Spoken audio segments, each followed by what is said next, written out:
ఒక ఉదాహరణనైతే మనం చెప్పవచ్చు.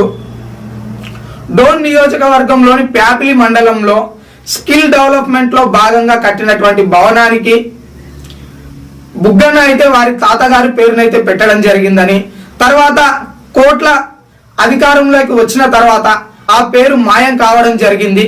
మరి ఇదేమిటి, కక్ష సాధింపు చర్యగానే పేర్లు మార్పు చేసి పేర్లను తుడిచే ప్రయత్నం చేస్తున్నారా అని ఆ సమయంలో ఆందోళన కూడా జరగడం మనమైతే చూస్తూనే ఉన్నాం.